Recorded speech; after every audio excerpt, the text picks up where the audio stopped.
recentemente comentando essas chacinas que rolaram nos presídios em Manaus e ainda estão rolando aí pelo Brasil, eu propus que a ideia de uma cadeia não faz muito sentido e isso deveria ser substituído por um sistema de multas. E um monte de gente não entendeu isso, então deixa eu aprofundar bastante. Vamos fazer uma revisão histórica também de leve, não vai ser nada muito calma, de como esse sistema de multas pode funcionar melhor, porque ele tem precedente histórico e funciona muito bem, e ele faz mais sentido econômico para a sociedade de maneira geral, para a vítima, e acredito eu, pode funcionar melhor para prevenir crimes e punir crimes de verdade do que um sistema de cadeias. Isso também funciona de uma maneira privatizada. Eu sou um libertário, eu defendo a privatização de absolutamente tudo.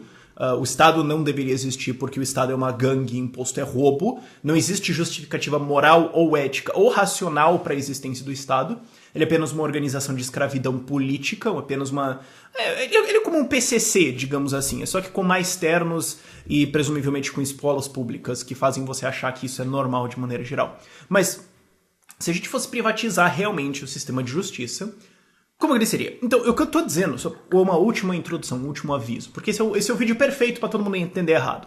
Eu não tô dizendo que esta é a proposta libertária para o sistema de justiça, nem estou dizendo que um sistema sem Estado necessariamente usaria esse sistema que eu estou explorando para você, que eu vou mostrar agora para vocês. Eu só tô dando umas ideias, eu só tô mostrando, ó, funcionou em alguns lugares assim, e funcionou mesmo, e ainda funciona em alguns lugares, e a gente pode pensar nisso, vamos contrastar isso para você pensar um pouquinho. Porque, atualmente, a ideia é você tem duas correntes, de maneira geral, ao redor de qual é a função de uma cadeia. Um é a da esquerda, que é restituição, é para ressocializar o cara, que todo mundo sabe que é mentira. E a outra que é para punir, é pro cara ir lá e se ferrar, e ser retirado da sociedade, e sumir, e é pra ele sofrer. Essa é a ideia, ok? E... isso não, ressocialização a gente sabe que não funciona muito bem, e a cadeia é para ser uma ameaça, certo? Você vai pra cadeia e você vai se ferrar, e aí você fica com medo disso acontecer. Pô, não necessariamente, porque você não sabe exatamente se você vai acabar na cadeia ou não. Existem vários dispositivos legais em que você pode se safar inteiramente, a cadeia pode estar super lutada e te solta, é todo tipo de besterol.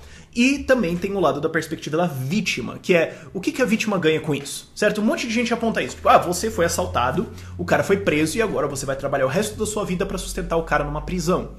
E daí eu também coloco uma segunda pergunta também. Por que você não simplesmente mata os caras? Porque se a ideia é, partindo da perspectiva que a ideia é retirar o cara da sociedade, a ideia é punir o criminoso e reduzir o crime, eu mato o cara logo, certo? Porque você vai pegar um criminoso, colocar ele no meio de criminosos e colocar ele na sociedade de volta depois de um tempo e falar, isso totalmente não vai dar errado. Não que esteja seriamente propondo que presos deveriam ser mortos, mas eu só tô levando esse ponto lógico às suas finais consequências. Se a ideia é, a gente quer retirar o preso da sociedade, então por que você não manda ele pra uma ilha e sei lá, entendeu? Não tem muita... Agora... A proposta é substituir por um sistema de multas, por quê? Porque aí o criminoso é forçado a restituir a vítima. O problema, então, se torna forçar o criminoso a restituir a vítima. Então vamos conversar sobre isso. Esse sistema é o sistema de feudas, é o sistema de tretas, digamos assim, em que você interpreta... Todo direito penal é tratado como um direito civil, ou seja... Você tem uma vítima e você tem um criminoso. Você precisaria necessariamente de um crime com vítima. Então, por exemplo, dirigir rápido não é um crime. Usar drogas não é necessariamente um crime, mas se você, enquanto você estava usando drogas, você matar alguém, aí é sim um crime. Você precisa de uma vítima, ok? E o que acontece? A vítima processa o agressor e a gente vai para um tribunal para, então... E pode ser um tribunal privado, pode ser apenas um julgamento popular ou costumário, e você tem isso ao longo da história. Na lei tradicional, na lei costumária britânica, antes da Common Law, eles tinham o sistema das centenas, que era algum líder comunitário, alguma pessoa respeitada na sociedade. No sistema irlandês, você tinha os brehons, que eram... Isso eu tô falando assim, Irlanda medieval, esse sistema operou por assim, uns 2000 anos. E os brehons eram pessoas que eram respeitadas por portar a lei. Elas conheciam a lei, elas conheciam os costumes, elas eram pessoas inteligentes e respeitadas pela sociedade. E eles eram respeitados pela sociedade porque eles tomavam decisões muito boas. Você tem que entender que tem aspectos culturais muito fortes nisso aí, mas todos esses sujeitos eram muito respeitados. No sistema islandês de justiça privatizada, que funcionou por 300 anos, eram os líderes dos templos. Ou seja, pensa na cultura deles, ok? Eles são os líderes dos templos, eles entendem os deuses, eles estão em maior comunicação com eles entendem os nossos costumes porque eles estudam isso, e eles estão ajudando a guiar a sociedade de uma maneira religiosa, então por que não eles também não poderiam resolver as disputas, certo? Você meio que encaixa ali na descrição de trabalho. No sistema de lei Shir, que ainda existe na Somália e na Etiópia, e funciona muito bem, melhor do que o sistema estatal, na verdade, lá ainda está rolando hoje, é o seu pai de família. Então, quando você nasce, quem julga você é o chefe da sua família, porque toda a sua família respeita ele. Então, se você tem um crime entre a família, o chefe da família julga os dois. Se tem um crime entre duas famílias, os dois tentam encontrar um cara que tenha conexões com as duas famílias e seja uma pessoa respeitada e inteligente, e ele dá a decisão. Enfim, você iria para um julgamento desses, onde alguém respeitado pela comunidade, inteligente, sabe? Enfim, daria uma decisão, e se a decisão é, de fato, a pessoa cometeu um crime, ela lesou esta pessoa, você deve um pagamento a ela, de maneiras a restituir ela ao estado anterior do seu crime. Ou seja, por exemplo, se você roubou um boi, devolva um boi, mais todo o incômodo que a pessoa teve de fazer esse julgamento, mais tudo que ela perdeu por não ter esse boi por esse tempo. Então, por exemplo, você matou um boi da outra pessoa. Estou usando isso porque eram justiças mais tradicionais, eram de civilizações mais, enfim, primitivas. Então, exemplo do boi. Você roubou a vaquinha do cara por 1 ano, e daí ele perdeu 1 ano de leite. Então você também deve isso e mais uma pena, assim, só pra você largar de ser besta. E essa era a ideia. Eu já falo sobre como você faz isso funcionar. E para roubo também, de maneira geral, você tem esse tipo de coisa. Inclusive tem uma história dentro da lei tradicional irlandesa que você tinha um julgamento onde uma mulher tinha as suas ovelhas e elas entraram na produção, na plantação de alguém, e as ovelhas comeram as plantinhas. E um brehon chegou e falou, olha só, então você deve as suas ovelhas, a gente vai fazer um julgamento, ouvir as partes aqui, de fato você errou, as suas ovelhas comeram a plantação do cara, então você deve as ovelhas a ele. E outro, o brehon, então, que estava passando ali, aliás, nessa história, aliás, ele não era um brehon, é assim que ele se tornou um brehon. Ele ouviu isso e falou, pera, eu discordo da decisão desse brehon, desse juiz. Eu acho que a terra produz as plantas, então as ovelhas foram lá e comeram. Mas as ovelhas produzem lã, então a origem de alguma coisa comeu o que aquela coisa produz, então a dona das ovelhas não deve as ovelhas, e sim a lã que essas ovelhas produziram. Então, porque a terra produz plantinha, ovelha produz lã, você deve a produção, não a origem, entendeu? E todo mundo olhou e falou, essa é uma decisão boa, essa é uma decisão racional, essa decisão é melhor do que ele. Então, agora a gente vai perguntar coisas pra você. Então, se você continuar tomando decisões boas, decisões inteligentes, que as pessoas reconhecem, por causa de aspectos culturais também, elas reconhecem que são decisões inteligentes, a gente continua ouvindo você. Quando você começar a pirar, a gente vai embora e para de ouvir você se você começar a dar decisões bizarras. Mas... enfim, esse tipo de coisa que você tinha de multas. E aí você pergunta, mas Rafael, homicídio, como é que você restitui isso? Todos esses sistemas de justiça privada, customária, sem um Estado, sem um monopólio de força, sem um governo fazendo isso, mas que emerge da vontade das pessoas, ou que emerge de necessidades econômicas, todos eles tinham uma coisa em comum em relação à morte. Multas desproporcionais, multas gigantescas. Aí é para punir, é para destruir patrimônio mesmo. Então, sistema islandês. Media-se no trabalho, na produção, no patrimônio daquele que matou. Então, se um cara ricaço mata alguém de uma família pobre, aí você fala, mas o pobre ele ia ganhar pouco dinheiro ao longo da vida dele, então se você pensar a família perdeu, assim, digamos, hoje, assim, em números reais, 100 mil reais ao longo de toda a vida dele, que é o que ele seria a produção, então o rico pode simplesmente matar alguém e pagar a multa, porque ele... E daí você percebe que isso não dá certo. Eles perceberam isso também e falaram, não, quem paga a multa, a proporção é a proporção do patrimônio do cara. Então se o filho do Ike Batista atropelar alguém... Beleza, então agora o pai dessa pessoa que foi atropelada é sócio do Ike Batista em 80% da empresa dele. Ah, mas isso vai destruir o patrimônio do Ike Batista? É essa a ideia. Essa é a ideia. A ideia é, se alguém cometeu um crime irrestituível, como por exemplo uma morte, ou um estupro, alguma coisa assim, você vai então tomar uma multa que a ideia é detonar a sua vida, por gerações de preferência. Então, Qual que é o seu patrimônio? Ah, eu tenho uma casa no valor de 300 mil reais, então, e eu vou ganhar, ao longo dos próximos 50 anos, a gente calcula aqui, que eu vou ganhar mais uns 1 milhão de reais no meu trabalho aqui, eu vou faturar isso. Bom, beleza, então você tem um patrimônio aí total estimado de 1,5 milhão, então você deve 3 milhões de reais para a família da pessoa que você matou. Não, mas eu não tenho esse dinheiro. Essa é a ideia. Então agora é o seguinte, se você não pagar essa multa, você está então desobedecendo à justiça. Então se você tiver alguma outra demanda da justiça, por exemplo, olha, eu desobedeci essa decisão, porém alguém me roubou ou alguém matou alguém da minha família, a justiça não vai te ouvir. Certo? Você não ouviu a justiça, você não obedeceu ela não ouve você. Simples. Então você agora vai ter que pagar essa multa, senão se alguém te matar, não tem problema. Isso não vai ser tratado como um crime.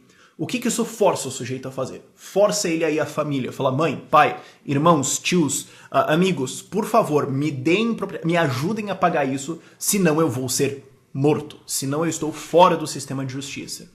Então você força as pessoas no círculo íntimo dessa pessoa a ajudarem ela a arcar com as consequências do crime que ela cometeu para outra família ou para outra pessoa, enfim. Esse era o sistema que operava na Islândia, esse é o sistema que operava na Irlanda, esse é o sistema que operava na Inglaterra pré-lei comum, esse é o sistema que você tinha de maneira geral na lei céltica, esse é o sistema que você tinha na lei viking. Todas leis privatizadas, não eram impostas pelo rei ou pelo Estado, e sim eram tradicionais, vinham da tradição das pessoas. É o mesmo sistema que acontece na lei Shir, que é esse exemplo que eu uso da Somália. E o que isso força? Vamos pensar nas consequências disso, ok? Porque a ideia é forçar as pessoas próximas ao criminoso também a arcar com as consequências dele. Então, primeiro, isso permite que a vítima ganhe, a família da vítima ganhe uma quantidade de patrimônio desproporcional enorme. Então, ok, elas perderam alguém, não tem como você restituir isso psicologicamente. Quando eu falei isso no vídeo passado, alguém falou, mas uma multa jamais vai restituir a perda psicológica de você perder um ente querido. Sim, jamais, isso não vai acontecer. Cadeia também não, pena de morte também não. Mas pelo menos agora a sua vida econômica está muito melhor, porque você ganha essa restituição, ok? E vamos pensar antes desse passo, ok? Se você tem pessoas perto, se você tem pessoas na sua família, pessoas que são associados de negócios seus, pessoas que são seus amigos, você sabe que se eles errarem, se eles cometerem crimes, se eles ferirem alguém de uma maneira muito grave, você pode ser chamado a arcar com as consequências disso também. Você pode optar por não. Você pode falar, olha, meu irmão matou alguém, eu preciso dar a minha casa para pagar a multa dele, e eu não vou fazer isso. Eu não vou fazer isso porque, sei lá, eu acho que ele merece se ferrar mesmo, ou eu não sou mais próximo dele, a gente é brigado, etc, ok? Você não é necessariamente obrigado a pagar. Mas, você sabendo que você pode ser chamado para as pessoas que você ama, para as pessoas que realmente importam para você meio que fica de olho. Por quê? Num sistema de prisão, seu pai cometeu um crime, ele vai preso. Tá, ok, mas tem consequências na sua vida? Tá bom, você perdeu seu pai, mas você ainda pode visitar ele e tudo mais. Ok, você sente assim, você tem uma perda psicológica e tudo mais, mas o seu patrimônio e a das suas gerações futuras, dos seus filhos, não é muito afetado, ok? Num sistema de multas como esse que eu tô falando, a tua vida tá estragada pra sempre. Então você pensa, eu tenho que cuidar das pessoas ao meu redor, eu tenho que pensar, será que esse meu amigo, ele é muito agressivo, ele é muito brigão, não sei o quê, e agora ele comprou uma arma. Talvez seja melhor eu falar com ele, talvez seja melhor eu prestar atenção nele, talvez seja, sei lá, eu tenho o meu irmão, ele é casado com uma mulher e ele bate muito nela. E eu tenho medo que um dia, sei lá, eu sei disso e só isso já seria um crime, ok? Só isso já seria um crime. Mas tem aquela coisa, não, mas não vamos se meter. Mas eu me preocupo, ok, um dia ele pode matar ela, ok? Então eu vou ter que resolver isso. Eu sei que eu posso ser chamado pra arcar com as consequências disso, então eu vou chegar lá e falar, gente, se acertem ou se divorciem, ok? Parem com essa história. Porque se um de vocês fizer cagada, eu tô envolvido. Eu arco com isso. Então eu tenho que olhar as pessoas ao meu redor para evitar que elas cometam crimes. Mas família de vagabundo... Cara, família de vagabundo vai olhar isso. Eu não tô falando assim que vai acabar com o crime. Não é isso que eu tô falando. O que eu tô falando vai ter um incentivo ainda maior para as famílias em situações que estão mais próximas do crime tomarem cuidado com seus familiares? Sim, você transforma toda a família, todas as pessoas próximas a esse sujeito em vigilantes. eles se importam, eles fazem um trabalho de prevenção ali, porque eles podem arcar com isso. E também, você tem um segundo efeito que é, de certa forma, os responsáveis por isso também arcam com as consequências de alguma coisa. Não todos os criminosos, mas alguns deles, isso é inegável, têm origem da sua criminalidade, da sua violência, seja lá o que for, da sua criação. Os pais dele, a família dele não criaram ele direito, não ensinaram ele a resolver os problemas, não ensinaram ele as habilidades mínimas para ter um emprego, ou ensinaram o cara a ser vagabundo, ou é uma família criminosa mesmo e o cara saiu vagabundo. Bom, quem é mais diretamente responsável por isso? De maneira geral, a família do sujeito. Tô dizendo que a família é sempre responsável? Não, não é. Às vezes o troço é errado. Mas você tem um aumento de responsabilidade individual rolando ali. Quem que vai pagar? Ok, hoje a sociedade paga em impostos, que são roubo, pela prisão de um cara que não tem nada a ver com eles. Então hoje eu tô trabalhando para sustentar um monte de vagabundo que eu não tenho nada a ver, que cometeram crimes que eu não tenho nada a ver com isso, eu não fui responsável por educar eles, mas eles erraram e eu pago a conta. Isso tá errado. Você quer aproximar a conta de quem foi o responsável. Você vai conseguir isso perfeitamente? Não, mas você aproxima isso. Isso é uma das várias consequências legais disso aí. Então, e o que acontece depois é que, digamos, alguém cometeu um crime muito grave, um homicídio, e a família inteira perdeu o patrimônio para pagar a multa do cara para a família que foi lesado por esse crime. Que alguém morreu, ou que alguém foi estuprado, ou, sei lá, foi atropelado e tá agora paraplégico, alguma coisa assim, ok? Então agora essa pessoa deve para a família dela. Se essa pessoa fosse para dever para a família da pessoa que ele lesou, ele não liga, ele não realmente se importa. Agora, se eu tenho uma dívida com os meus pais, com os meus irmãos, com meus tios, com meus amigos, eu ligo para essa dívida. E eles podem me cobrar. Então agora eles vão me cobrar, provavelmente, se eu sou criminoso. Provavelmente pro resto da minha vida eu vou ter que arcar com essas consequências. Então você tem aí uma situação onde, ok, não é que o cara vai pra cadeia e daí volta e tudo bem, comete um crime e volta. Não, agora ele vai ficar provavelmente o resto da vida dele pendurado com as pessoas próximas dele, que escolheram ficar perto dele, e cuja ajuda ele chamou, e cuja ajuda eles deram, ele não precisava ter feito isso, ele está em dívida com eles, então ele vai trabalhar para eles para tentar resolver este problema. E eles vão agora olhar, poxa, a gente já sabe, isso é um exemplo que é dado da lei Shir mesmo, da lei Somali, que é um costume deles, quando tem algum criminoso na família e eles tiveram que pagar a multa dele, os caras retiram eles, falam, olha, você não vai mais lá pra sua cidade, você não vai mais pra festa, você não pode mais ter armas, você não pode andar com isso, você vai ficar nessas tarefas simples. A família retira o sujeito da sociedade, porque eles já sabem que ele é um risco. Eles já sabem que o cara é um problema em potencial, ele já foi no passado. Então eles se encarregam de eles próximos desse sujeito darem um jeito de afastar esse cara e manter ele sem fazer cagadas de novo, porque eles não querem pagar outra multa. Ah, mas e se o cara for de novo, de novo, de novo? Eventualmente, isso é um exemplo que também é dado na justiça islandesa, eventualmente os grupos de ajuda, no caso da Islândia e da Irlanda, você tinha mais grupos de guerreiros, alguma coisa assim, grupos não necessariamente tão familiares. Na lei Shir você também tinha isso em alguns casos, mas na lei irlandesa especialmente era muito mais grupos de afeto, grupos de conveniência, digamos assim, associações, clubes. Eventualmente os caras falam, quer saber, cara, você já fez 3 cagadas? Tchau, a gente não cuida mais de você, então se você fizer cagada, você tá sozinho agora, meu filho. A gente pagou 1, pagou 2, pagou 3, deu, ok? Agora você se vira. E o que acontece, elaborando mais, o que acontece então se o sujeito não arca com a multa? A justiça não ouve ele, como eu já expliquei. O que o cara pode fazer? Bom, ele pode fugir. Ele pode se fazer escasso e sumir. Quanto mais influente for esse sistema de... Porque isso seria mais difícil de você fazer na Idade Média.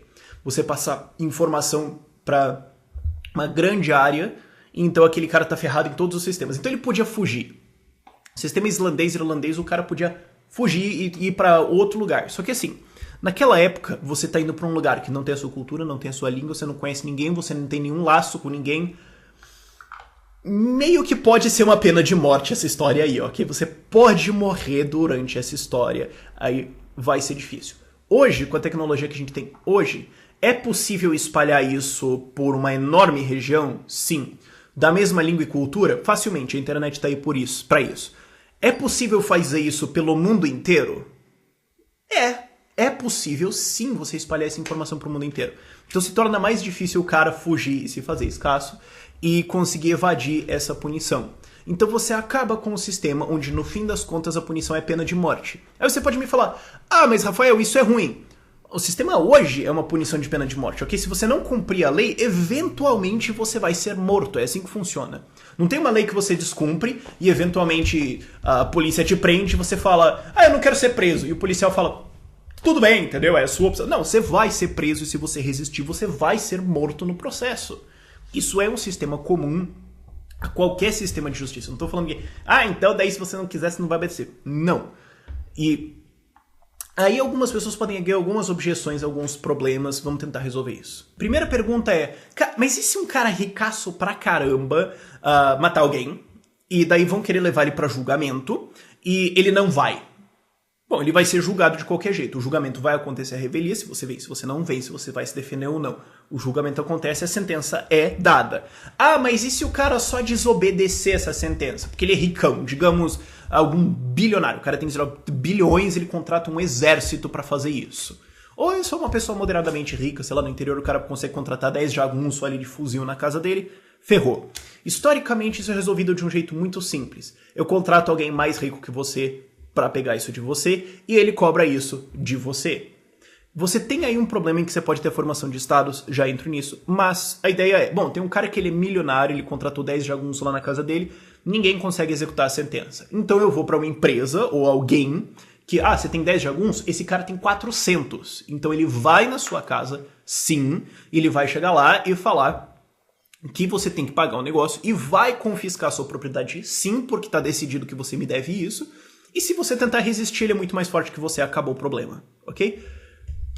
E, mas isso vai ter um custo. Sim, ele vai cobrar esse custo de você, então você pode ser ricão, mas vai ter alguém mais rico e mais bem armado que você, que vai, então, cobrar isso de você. Então não só você vai ter que pagar a multa, mas daí você vai ter que pagar a taxa do cara que tem que pegar o negócio de você. Isso é complicado.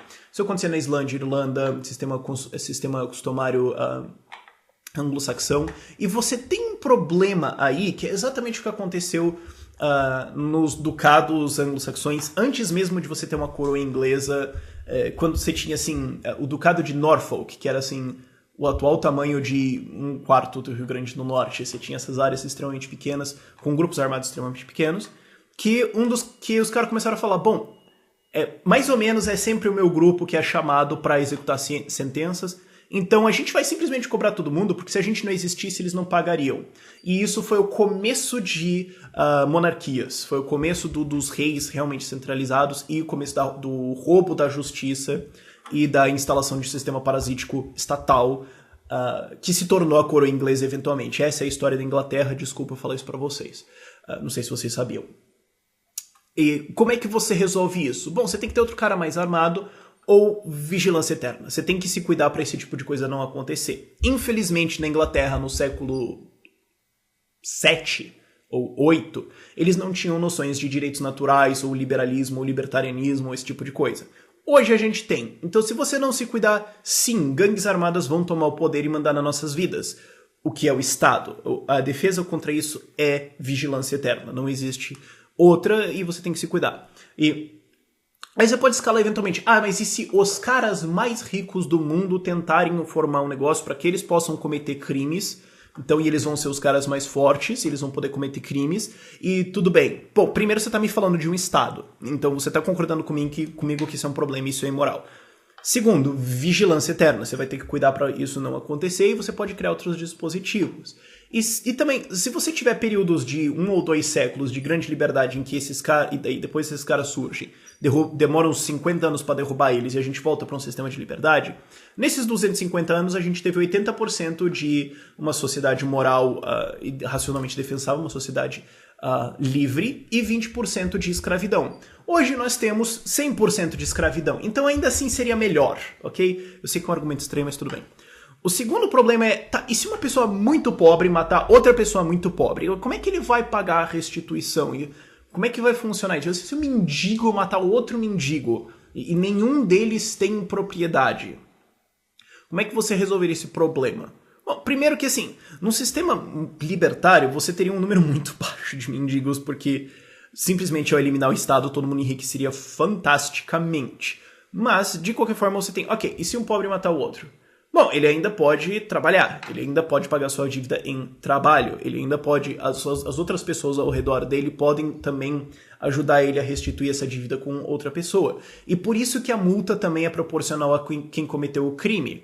Se um pobreta é um pobretaço completo, não adianta você cobrar uma multa de 20 mil reais dele. Você pode cobrar uma multa de 10 milhões também, ele não vai pagar mesmo. Então você quer alguma coisa que doa, que destrua patrimônio, que force ele a usar as relações dele, que ele vai ter com alguém, e force ele a manter essas relações em primeiro lugar, porque ele sabe que se ele cometer alguma coisa, ele tá ferrado. Ele tá absolutamente ferrado se ele não tiver nenhuma defesa, se ele não tiver nenhum grupo de associação. E isso já existe entre os pobres hoje. Entre os mais miseráveis hoje existem esses grupos. Em última análise, você pode ter organizações de caridade que vão... Por exemplo, a Igreja Católica, que vão falar, olha, a gente não quer que esse cara seja morto. Ele errou, ele pecou, tal, ele tem esses problemas, ele tem problemas psicológicos, alguma coisa aconteceu. A gente cobre ele, ok? Nós vamos cobrir a punição, a multa do cara, contanto que ele se comprometa a ouvir a gente, tudo mais, e a gente cuida dele, porque a gente sabe que isso aqui é um problema. Você vai ter organizações assim? Sim. Tem como eu responder perfeitamente essa pergunta? Não tem como eu responder perfeitamente nenhuma pergunta, ok? Só para encerrar, esse é um sistema que melhora consistentemente, ok? Ao longo da história de todos esses sistemas que eu expliquei ao longo desse vídeo, você tem melhoras constantes, novos problemas vão surgindo e eles vão sendo resolvidos. Então você tem problemas para resolver sim, e sempre tem alguma coisa que não está funcionando muito bem, mas porque você tem tribunais descentralizados e você tem pessoas diferentes dando sentenças e pessoas diferentes interpretando as leis, fazendo propostas, é muito mais fácil algum deles chegar a uma resposta inteligente, e uma vez que ele chega, é muito fácil para que todos os outros copiem essa resposta. Então, embora problemas novos possam surgir, eles são resolvidos muito mais rápido. Se no sistema atual estatal você tem um monopólio, então o que acontece? Se tem um problema no sistema de justiça, ele provavelmente não vai ser resolvido, porque para a enorme maior parte do sistema e das pessoas que fazem ele, não importa a sua dificuldade. Então, mas eu tenho um problema de estupros que não são resolvidos. Políticos não se importam com isso. E eles não vão se importar com isso. Não é uma coisa relevante para eles. Então, quando eles vão se preocupar em resolver esse problema? Mais ou menos nunca, de maneira geral. E se eles fossem tentar resolver esse problema? Bom, eles teriam que resolver esse problema em nível federal. Então, os políticos todos teriam que conversar e o sistema de justiça inteiro teria que conversar para então implementar uma resposta que demoraria provavelmente décadas para ser implementada. E quando fosse implementada, todos os criminosos já teriam se adaptado a ela. Então, você tem um sistema que reage muito mal, muito lentamente e de maneira muito ineficaz aos problemas. E se essa nova solução for pior do que o problema original, ela vai ficar lá, não tem nada que você possa fazer. Enquanto num sistema privatizado, descentralizado, como você tem, por exemplo, Brehons ou esses juízes de família ou o que for, se um não funciona, você pode sempre mudar. Você pode ir para outro, você pode exigir que ele se adapte ao outro e copiar as regras que funcionam melhor. Você tem mais desses tipos de ajuste. Então, sim, problemas vão existir, mas o sistema que eu estou falando, privatizado, descentralizado, lida com eles muito mais rápido, lida com eles de uma solução muito mais próxima de quem está sofrendo com esse problema, e se alguma solução não funciona, ela é rapidamente descartada, que são as vantagens de um sistema descentralizado. Então, assim, só meia horinha de exercício para você. Vai ter vários links lá na descrição para você ler sobre isso. E ainda bem que eu falo rápido, senão esse vídeo teria 1 hora. Por esse vídeo é isso. Tchau, tchau.